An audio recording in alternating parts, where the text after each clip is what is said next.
All right, everybody. We are going to just give another 30 seconds or so as people trickle in, and then we'll kick things off.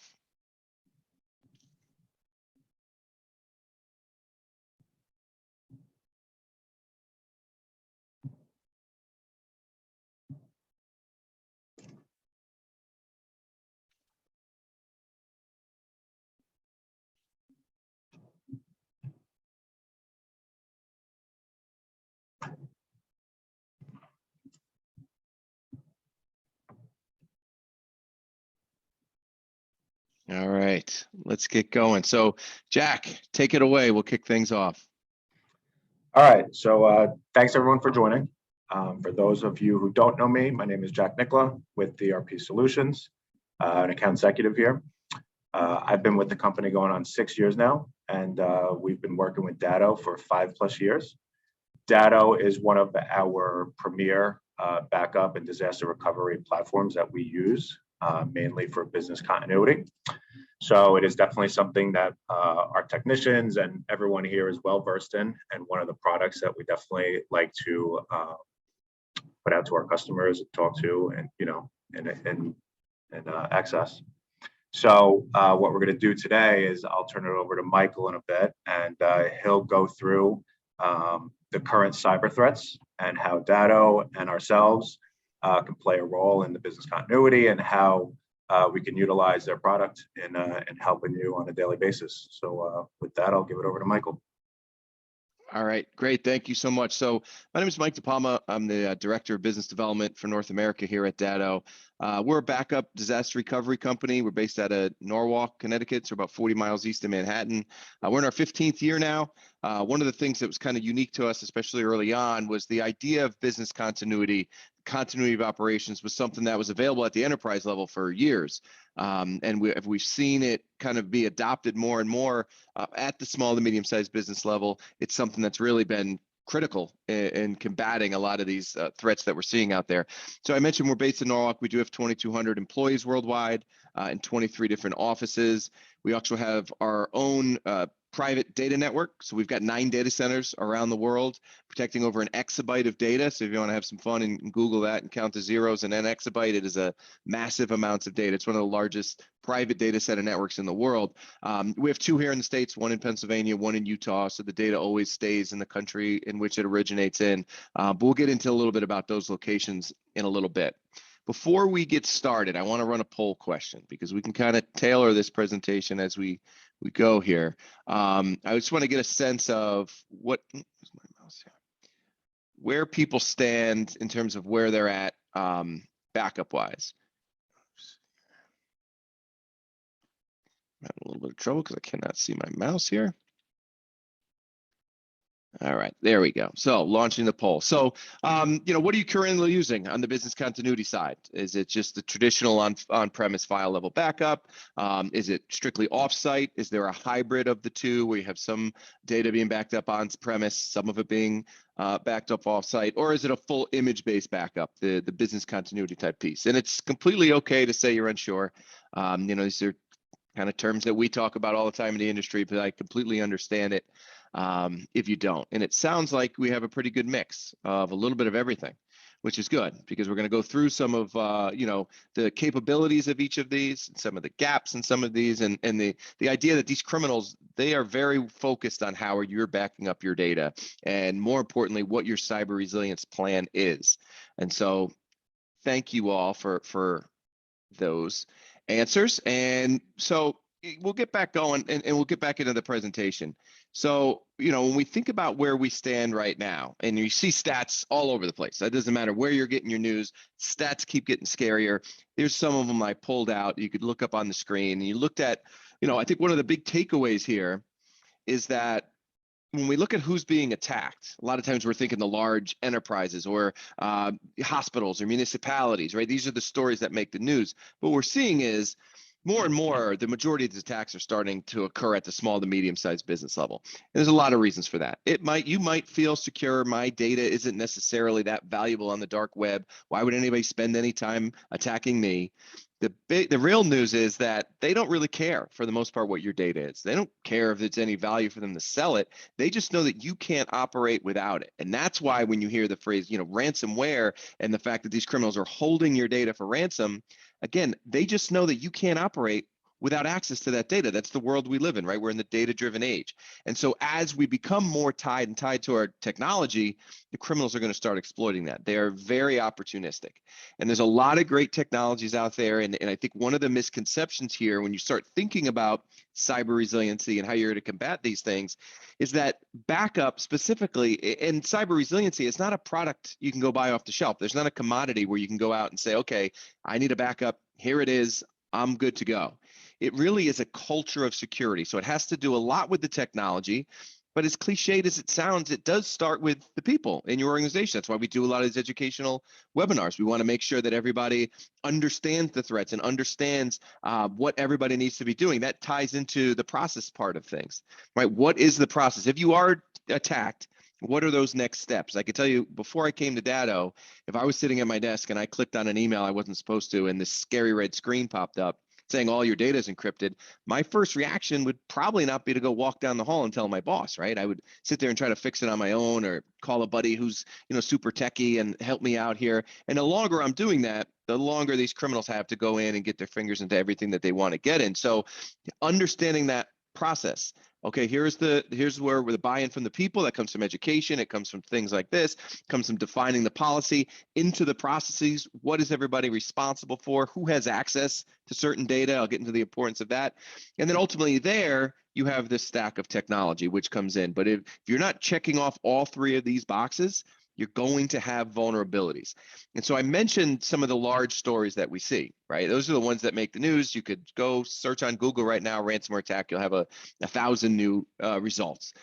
But what I like about the stories, even though I know sometimes it gives small businesses this false sense of security, that why are they going to attack me? Or throw your hands up in the air and say, hey, the US government was attacked. What chance do I have? That is the wrong way to look at these stories. But I do like them because they give you real numbers. I'll show you some numbers. We just saw some stats about how many businesses are being attacked, and studies have shown. But when we get an attack on something like a municipality, we know the hard numbers.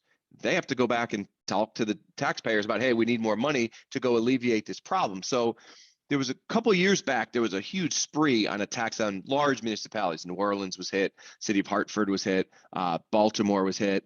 And so they were seeing these vulnerabilities there. And when we saw the city of Baltimore get hit, they were asked for what was essentially about $75,000 in Bitcoin. Now, as an aside, they're almost always going to ask for the money in some form of cryptocurrency, typically Bitcoin, could be Ethereum, somewhere along those lines, because ransomware's been around for 30 years. We only saw the huge uptick in ransomware when these criminals realized, hey, we've got this very easy delivery system. Usually it comes in through a phishing email.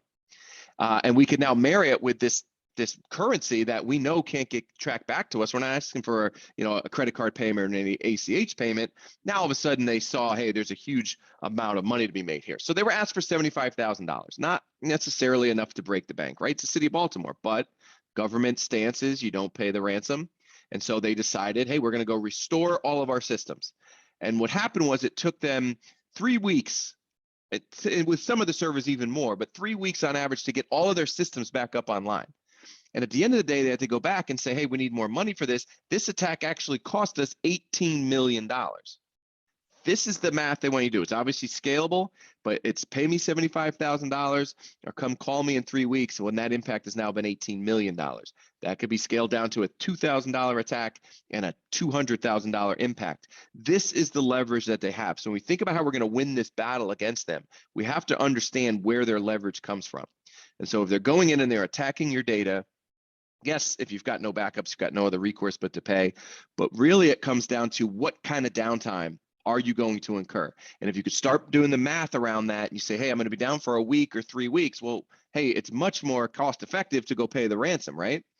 And so I mentioned the government's stance, and I've been lucky. I've done a bunch of presentations with folks from the FBI and Department of Homeland Security, and they all have been saying for years, hey, we were begging you not to pay the ransom. It's emboldening these criminals, right? Puts a bigger bullseye on your back. You might not get your data back.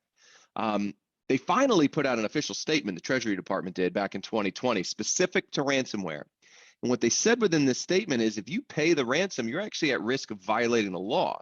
Now, it's not illegal to pay a ransom. If I'm doing this webinar and somebody steals my dog, I could pay that ransom. But the reason why ransomware in terms of attacks on small businesses can be illegal is because a lot of times the folks behind these attacks, they're terrorist organizations, they're enemy nation states. So by paying this ransom, you could inadvertently be funding these organizations, which is clearly illegal. Now, the statement itself doesn't have a lot of teeth to it because, again, they're always going to ask for money in Bitcoin, and it's very, very hard to track where that goes.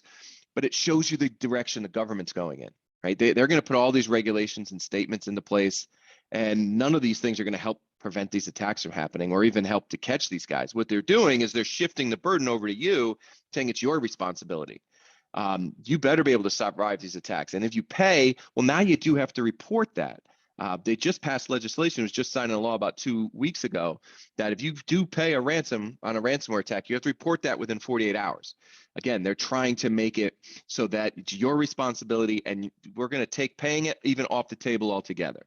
So when we start looking at these impacts and how you can really go about winning this war, you got to go back to some of these numbers. We do a ransomware specific study every year. This is the world that we live in. So, for over the last 6 years, we've been doing a ransomware report that we've run on our own, specific to the small to medium-sized business community.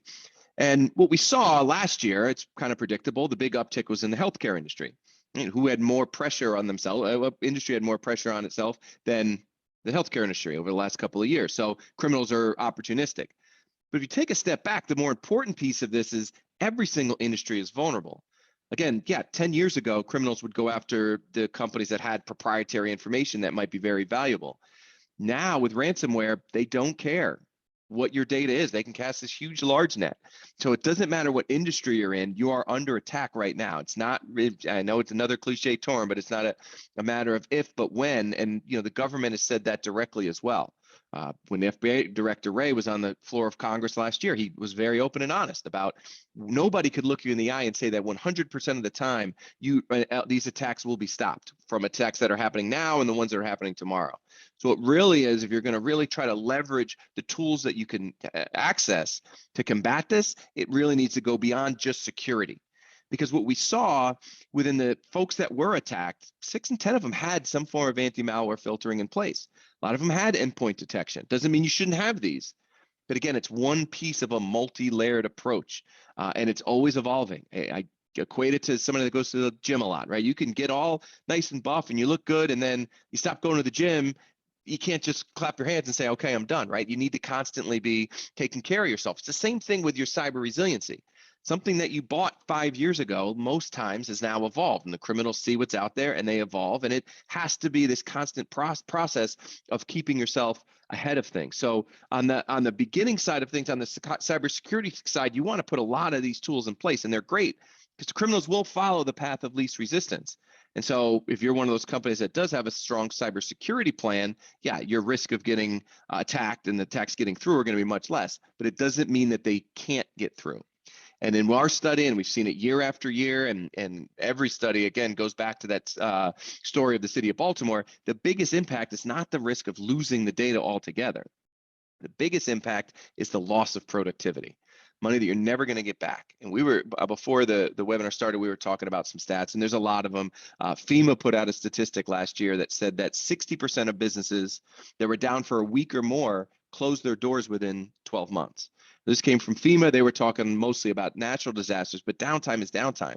And when you start to look at where these numbers have gone, I did a webinar recently with a gentleman from the Department of Homeland Security. Now, they're very strict. They don't let you steal their slides, or they don't even let you record it.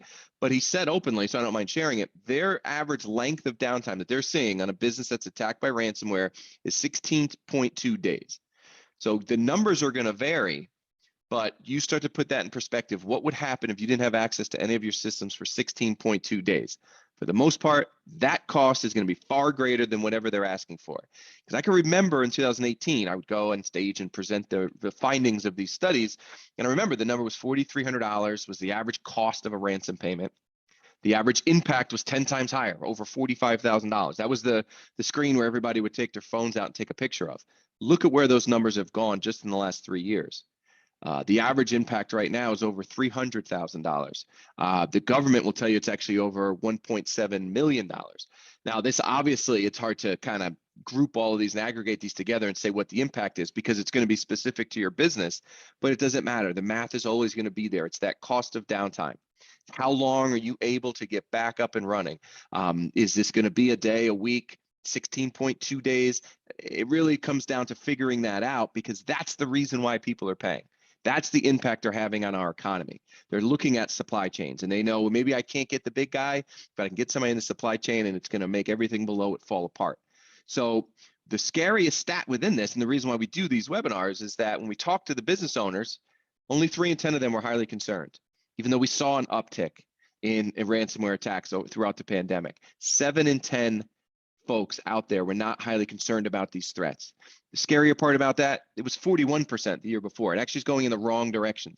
That's why I can tell you, when we get to 2021 stats back, it's going to be a great year for the criminals. They know what they're doing and they're seeing this. And again, they're going to follow. There's so much low-hanging fruit. They're going to follow that path of least resistance. So the conversation really does need to shift from cybersecurity, those things that we talked about, all the things you're going to do to protect your data up front, to cyber resiliency.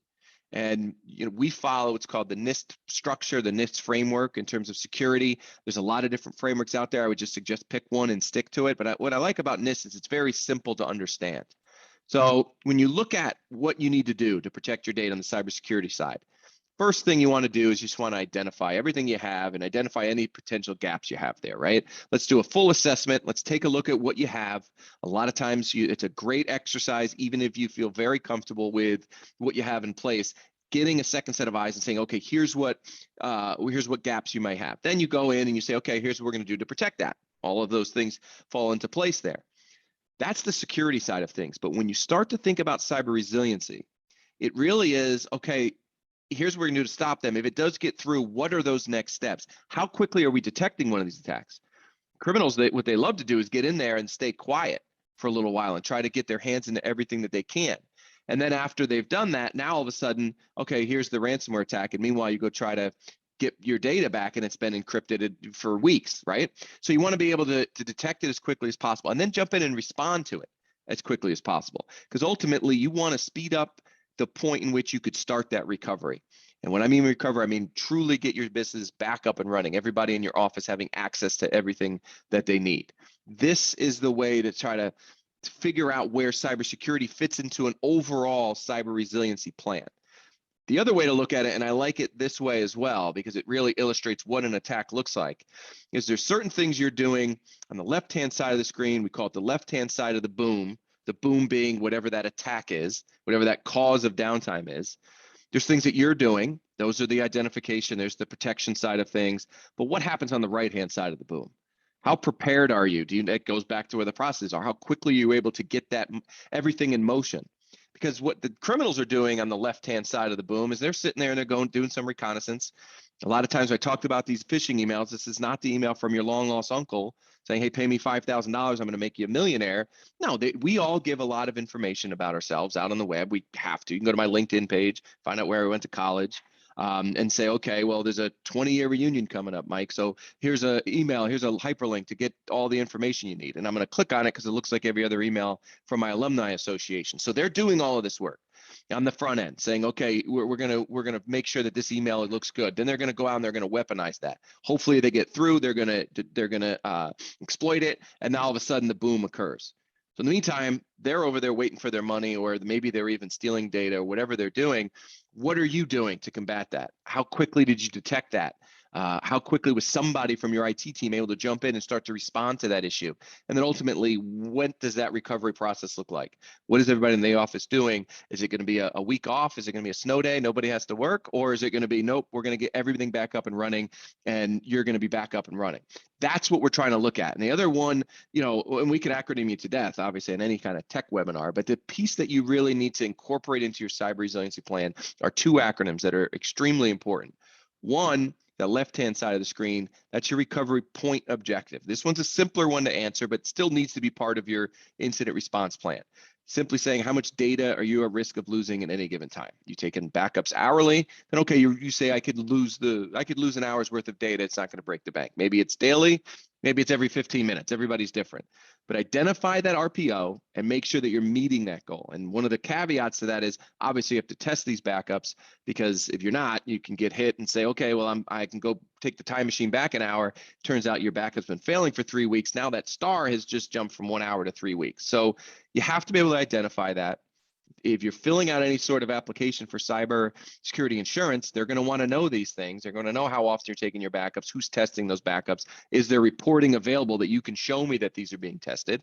But that's the first piece of leverage they have, right? The loss of data. If you're not backing up your data, those backups aren't valid, you really have no other option but to pay that ransom or close your doors. The right-hand side of the screen is the cyber resiliency side. This is the piece that they really leverage in terms of getting folks to pay, because they know most people are backing up data in some form or fashion. But backup, again, is only as good as the speed in which you can recover that data, and they know that. So the right-hand side of the screen is your recovery time objective. How much downtime would you incur before you were fully operational again? Again, would that be a day, a week, 16.2 days? That needs to be defined, and then you need to make sure that you are executing on those goals. Maybe you could say, we can't afford to be down for more than 48 hours. Okay, well, how are you going about doing that? Because criminals know this. This is the reason why people pay. It's not the fact that you're never going to get your data back. It's the speed in which you can get that data back. So the conversation really has shifted from just traditional backup, which has been happening since the age of the computers, right? Back from floppy disks, that there's some form of backup, whether it's an external hard drive, whether it's a cloud solution that's backing up the folders and the files that you're telling it to, right? That's traditional backup. Continuity of operations looks at things a little bit differently, because it's not just about having this safe second copy of your data somewhere. It's about making sure that you have access to that data at all times.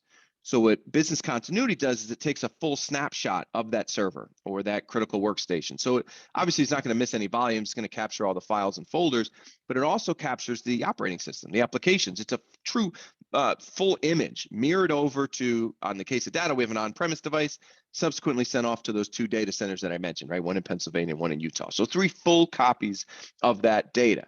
And what happens after that is you're going to go back and you're going to say, okay, what's my RPO goals, right? Is it hourly? All right, now we're going to set up a schedule of backups that are going to go along, and they're going to happen automatically, going to be tested automatically. But what's happening is there's not a full backup taking place every hour. It's just looking at the incremental block level changes that are happening between those 2 points in time. And it gives us the ability to do a couple of different things. And this is where it fits into that NIST framework. One is it allows us to put together what's called an inverse chain. Because we were just looking at those incremental changes, every one of those backup points are independent of one another. And one of the things that criminals love to do is get into a network and then go and attack the backups. With this, there's no risk of previous backups being impacted. They're all independent of one another. So if you are hit with ransomware at 11 a.m., you could take the time machine back to 10 o'clock and you're good to go. You know that there's no risk of that being impacted, but it also helps on the detection side. Because built into this is ransomware detection, because what's happening, again, the backups are going along, they all seem relatively similar. When a ransomware attack occurs, it's going to jump off the screen. We actually had a team of engineers go down into the dark web, buy a bunch of live ransomware variants, and attack servers from all angles to see what kind of footprint these attacks leave. So it's not looking for individual variants, because those are popping up every hour somewhere around the world, but instead the footprint that they all leave. So all of a sudden, it's going to trigger an immediate alert that says, hey, this looks like every other ransomware attack we've seen. You're going to want to go in and take a look at it. And here's the last clean backup that you can restore from.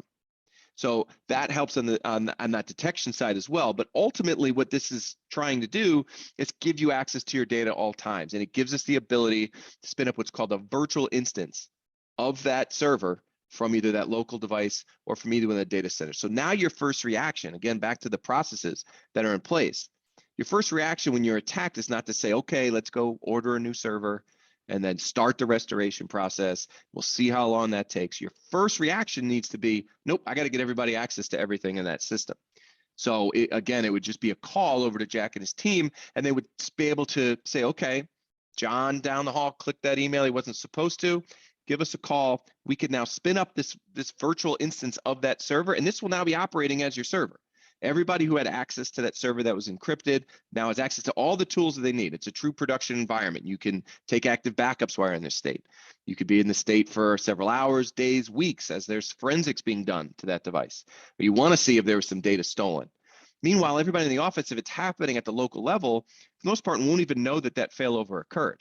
So they are back up and running. You're trying to reduce that downtime because we're able to do that, then they don't have any more leverage, right? This is the secret sauce here. This is the way that you can make sure that you're not opening a Bitcoin account on a Monday morning because you realize you've been attacked. No, we're going to get everybody back up and running. We're going to go and figure out what needs to happen on that server, whether we can replace it or whether it needs to be wiped clean. So now we're talking about reducing this downtime from what would be a business threatening event to more of an inconvenience, a couple of phone calls. And instead of, being down for days or weeks, you're talking about minutes or possibly hours, depending on the size of the system, before everybody's back up and running. So we're reducing that downtime to something that is more palatable. That RTO will now be able to be answered because not only are the backups tested, but also all the virtualization capabilities that we're seeing on screen here are being tested every single night. It's brought up to a boot screen. There's a screenshot of it taken, a timestamp that says, we know that this is a bootable server. We're ready to go. So if you come in on Monday morning, you have that reporting. That will be helpful as well.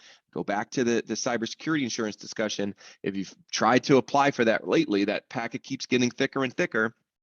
That industry actually lost money in 2021, and the insurance industry does not like to lose money.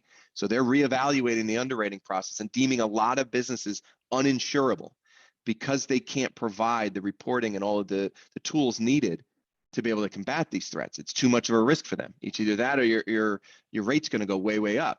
So it's important as you're going through one of those applications. And it's a good exercise, even if you don't plan on buying cyber insurance. I'm not promoting it or not promoting it. It's just a good exercise because you get the sense of where you stand and you can start to understand why the boxes exist. Why are the insurance companies, why do they care about this?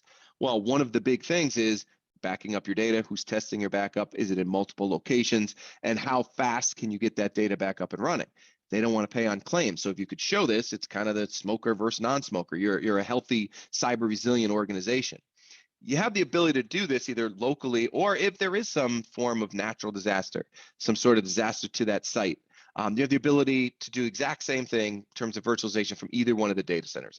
Hurricane season, at any given time, there's thousands of businesses operating out of the data centers. Everybody has access to what they need while their server rooms are being drained out or new racks are being put in or whatever needs to happen on the physical site. Everybody has access to what they need. So again, we're talking about reducing this downtime to something that's more of an inconvenience as opposed to something that truly can threaten your business from closing down. Now, I'll leave before we open it up to Q&A. I'll leave you with the fact that data is migrating into a lot of different places right now. If you were going to take one takeaway as you're looking at an assessment, take a look at where all of your technology lives, both the physical devices and the data itself. It used to be very simple. There was some on-premise Windows server, all the data lived there, very easy to find it, right? Now, and we all kind of knew in the IT space we were going to get to this point, this kind of work from anywhere environment, but data lives in a lot of different places right now. We have some folks that are still storing critical data on their actual personal device. Probably not the best idea, but do an inventory and figure that out. Are you using Microsoft 365? Is there critical data in SharePoint? Who has access to that data? Where is that being backed up? Because that's the reality. Even as we go back to, business as usual, businesses have made such an investment into these software as a service, these SaaS applications, that this is here to stay. Nobody calls my cell phone anymore. They send me a Teams invite. They send me a Zoom invite. As much as you might hate staring at the screen, this is where we live. So how do you respond to that? Because the criminals seize on that too. When we looked at our report and we talked to the managed services community, we said, okay, how many of your clients have been hit on their SaaS applications? 25% of them had clients who were hit. A lot of that was Microsoft 365, but we see it in Google Workplace. We see it in Dropbox. It's not that they're only attacking Windows-based servers because that's the only vulnerability in a business's data set. No, it's not that at all. It's just because there's so much data that's still there. There's so much low-hanging fruit, and they know how to access that. As data starts to move, the criminals will follow it. These are some of the best and the brightest. I saw a stat recently that if you were to aggregate all the money made by these cyber criminals last year, it would be the 9th largest economy in the world, just ahead of Canada and Brazil. So you want to know why they're so good? Because they want to know why the smart guys are going over there, because there's so much money to be made with little risk of getting caught. So they're going to follow that data.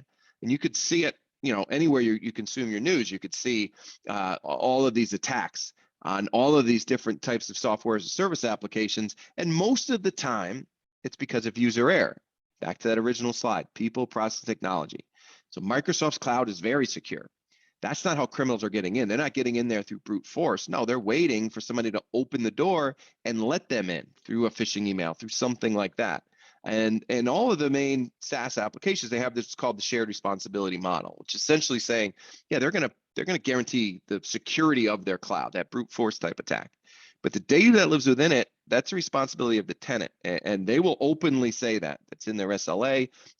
I've done several presentations with them. We're actually starting a roadshow circuit with them because they're encouraging folks to back up that data.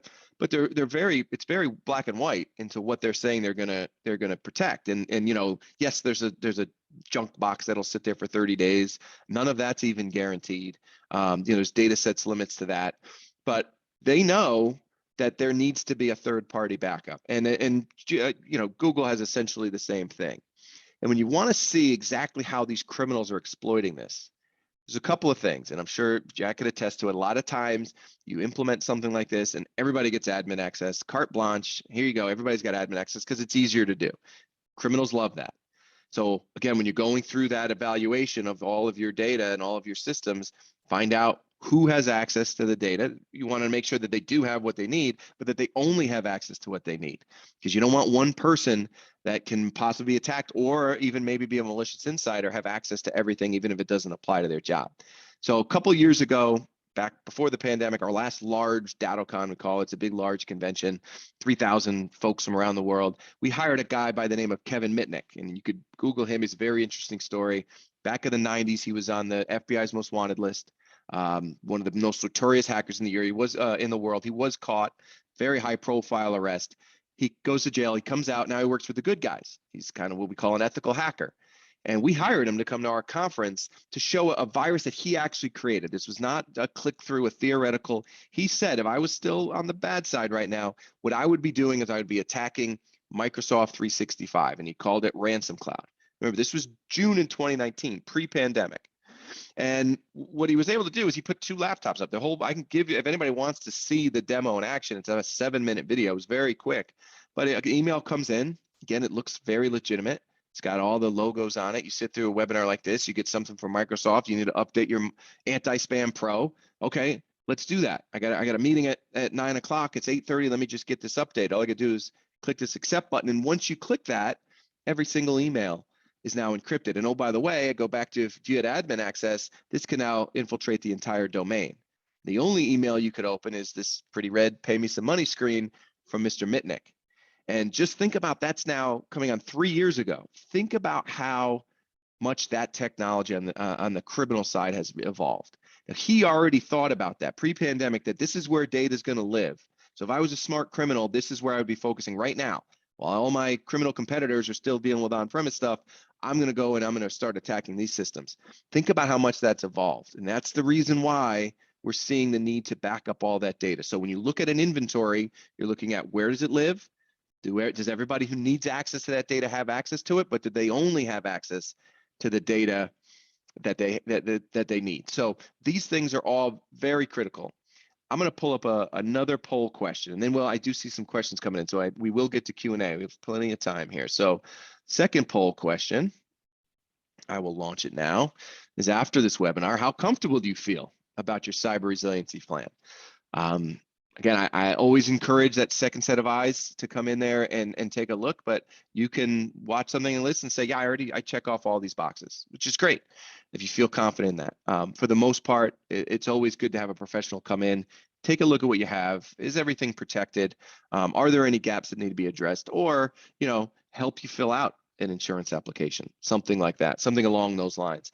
It's a good exercise to go through. And it also, I encourage, as you're putting together an incident response plan, have buy-in from everybody within your organization, different departments. You'd be surprised, we talk about SaaS applications, how one department doesn't even know the SaaS applications that the other teams are using, and vice versa. So getting buy-in from everybody will not only allow you to understand all of those systems and where data lives, but it also starts that people, first type of people, process, and technology that'll get that culture of security going. And so, we see, again, a big split here as to where we're at, but pretty much split across the board. Some people feel very confident.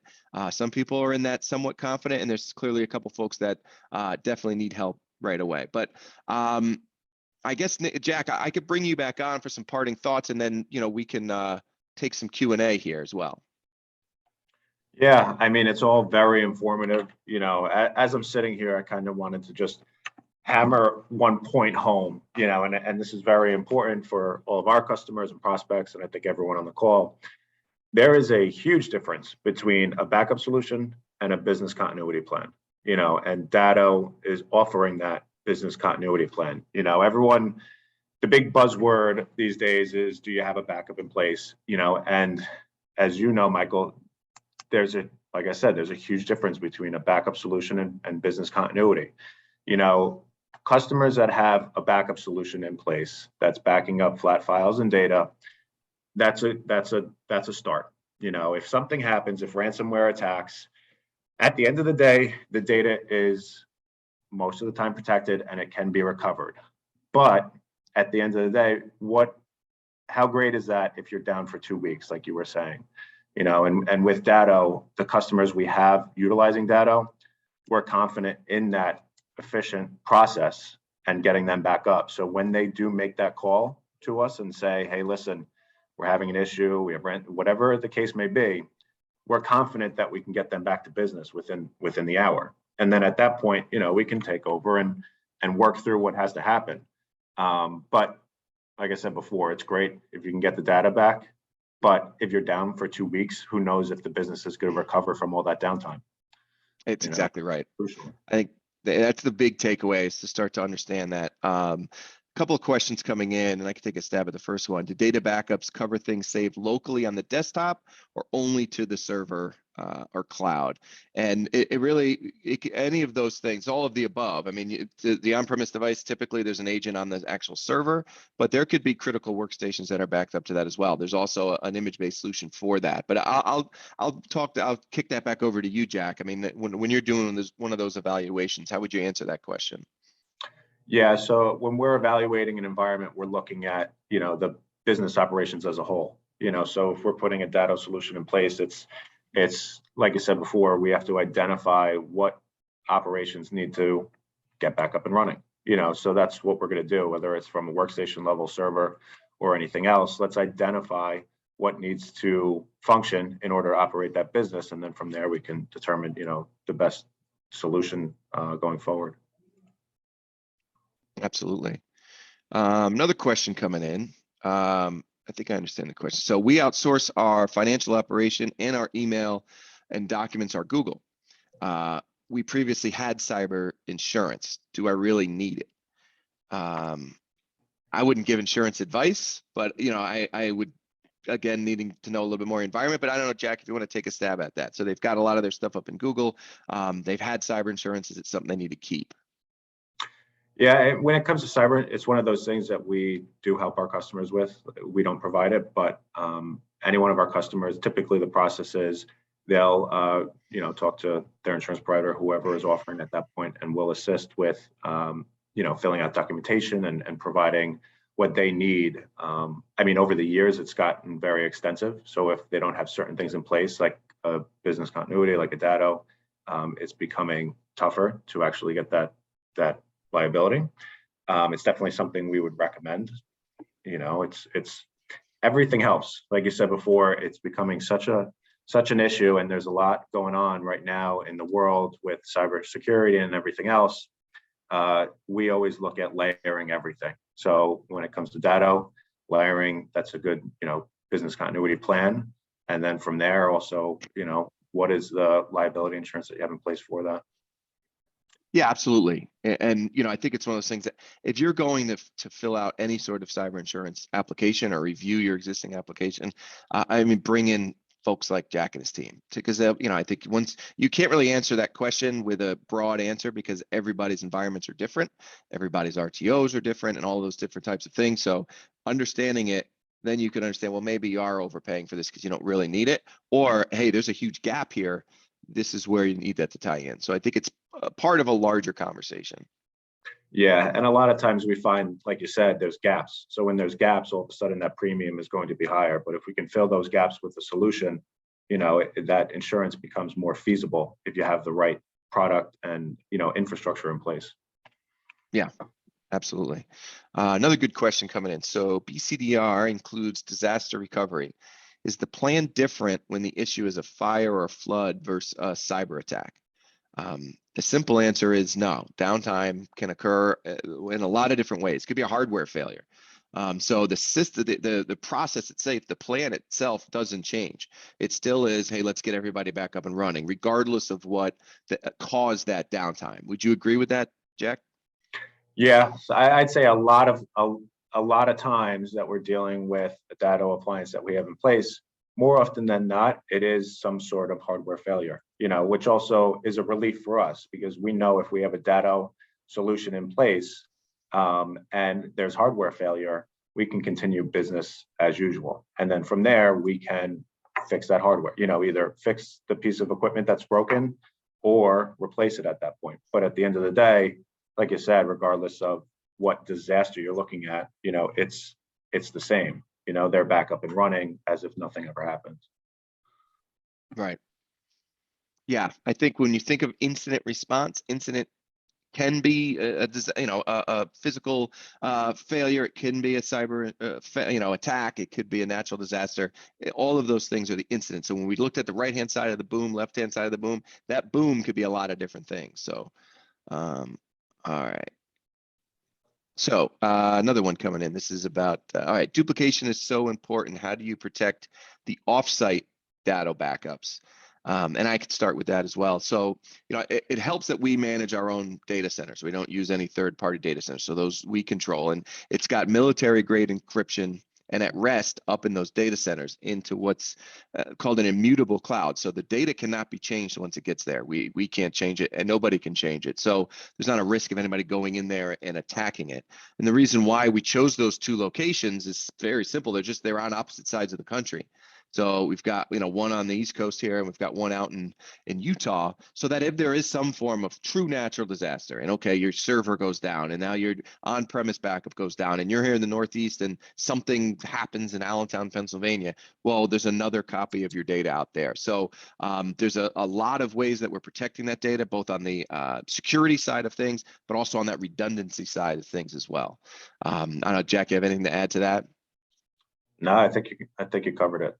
Obviously we trust Datto wholeheartedly. So, you guys are protecting the data that we're, our customers have. So it's definitely, we understand obviously the process you guys are going through to do that. Absolutely. Absolutely. So we've got all the contact information here on the screen. Obviously ways to reach out. Clearly this cybersecurity assessment is going to be critical. I know there's a promotion going on, so talk to Jack and his team about that. Well, we do have one other question. Does Datto work on remote devices? What about phones and tablets? So we do not have any mobile agents at this point. So we don't have backups for a mobile device. We can back up Macs. We just can't virtualize them. That's more of a problem with Apple. They just won't allow us to, and we're not going to go fight with Apple in court. So the technology's there. They just don't allow us to do it. But yeah, that's kind of where we stand. And okay, we got a couple more questions. All right, well, simple one. What is Datto? So, I mean, Datto, our solution is a business continuity disaster recovery solution. So, we have the ability to back up that data. We control we own the software, we own the hardware, we also own the control of those data centers. And so you're giving you 3 copies of your data that is not only protected, I mentioned the encryption piece of it, not only tested all the time, but has the ability to virtualize that data. And so if something were to go down, you're now failing over to this device that's going to allow you to stay up and running. So that's really where Datto is. That's where we've evolved. Again, we were kind of the first to market in terms of having a business continuity solution aimed at the small to medium-sized business. We've now scaled up market, so we are in the enterprise space as well. But we were the first to market on that, and we've got 12 different patents, including that screenshot verification that I mentioned, the inverse chain piece. There's a ton of data we can send over about Datto, but that's a little about who you are. And the next question, I don't know that I don't know if I have an answer for your impressions of Entrada Smarsh. Do we support it? Not to my knowledge, I'm not familiar with that question. I don't know, Jack, if you know what the question's asking about. If not, we can get back to you. No, yeah, we'll have to circle back on that one. Okay, cool. All right. Well, looks like those are all the questions. Jack, do you have some parting thoughts? Yeah, so obviously I just want to let everyone know, obviously DRP, full service office tech, like we said before, we work hand in hand with Datto. One of the first things obviously that we talked about earlier is that step of identify. So one of the big things we want to offer up to everyone is that free cybersecurity assessment. So give us a call, send us an email, schedule an appointment with us, let us come out, we'll do that assessment, we'll take a look in the environment. Obviously, we're going to look at the environment from that business continuity and disaster recovery mindset, but we're also going to look at that environment as a whole, as a technology company. And obviously, we offer a lot of IT services, IT management, and cybersecurity solutions, as well as Datto. So we're going to look at your environment as a whole, see where Datto fits and what we can do to, implement that. And but at the end of the day, you'll be getting an assessment. It's an IT assessment. We'll come down and we'll give you a once over. Tell you what you need, tell you what you have, and really be able to give you a full scope of how we can help you and what products we can put in place to get that accomplished. So like I said before, just reach out via email. All the information is on the slide right now. Give us a call and we'll be happy to come out and help you out. Awesome. Well, thank you so much for including us on this. Hopefully it was educational. We did record it. So if there's other folks within your organization that you think would benefit from this, we can get you a copy of that as well. But with that, have a great afternoon, everybody. Jack, thank you so much. And yeah, stay safe, everybody. Appreciate it. Thanks, Michael. Thanks.